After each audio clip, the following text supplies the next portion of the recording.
আসসালামু আলাইকুম, নাজমা কিচেনে আপনাদের সবাইকে স্বাগত। আশা করি সবাই ভালো আছেন, আমিও ভালো আছি। আজকে আমি তৈরি করব চিংড়ি মাছের বাটি চচ্চড়ি। সহজ একটা রেসিপি, পছন্দের একটা রেসিপি। এরকম বাটি চচ্চড়ি থাকলে গরম ভাতের সঙ্গে জমে যাবে। এক থালা ভাত নিমেষেই শেষ হয়ে যাবে। প্রথম থেকে শেষ পর্যন্ত ভিডিওটা দেখার জন্য অনুরোধ রইল। ভালো লাগলে লাইক কমেন্ট শেয়ার করবেন।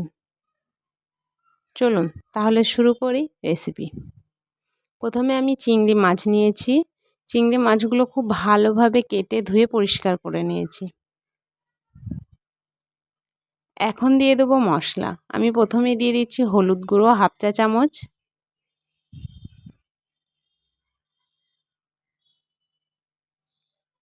এরপর দিয়ে দেবো স্বাদ মতো লবণ,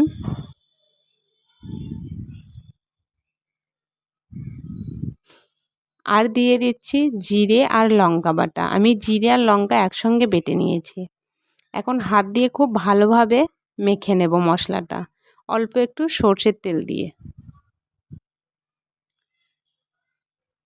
হাত দিয়ে মশলাটা খুব ভালোভাবে চিংড়ি মাছের সঙ্গে মেখে নেবেন, তাহলে ভালো হবে। আমি মেখে নিয়েছি।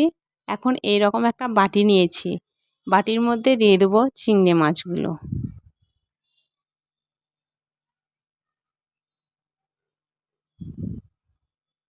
হাত দিয়ে এখন সমান করে নেব। এখন উপর থেকে দিয়ে দেবো সরষের তেল, আর দিয়ে দেবো কাঁচা লঙ্কা চেরা দুটো। এখন ঢাকা বন্ধ করে রেখে দেবো 10 মিনিট। ফিরে আসছি 10 মিনিট পর। আমি 10 মিনিট পর ফিরে এসেছি। এরকম একটা কড়াই নিয়েছি, কড়াইয়ের মধ্যে দিয়ে দিচ্ছি একটা স্ট্যান্ড, এর মধ্যে বাটিটা বসিয়ে দিচ্ছি। এখন দিয়ে দেবো পানি।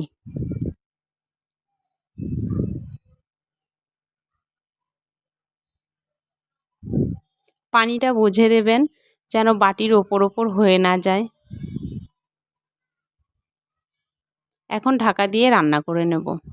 আমি ঢাকা দিয়ে রান্না করে নিয়েছি 20 মিনিটের মতো। দেখাচ্ছি, দেখুন কত সুন্দর হয়েছে।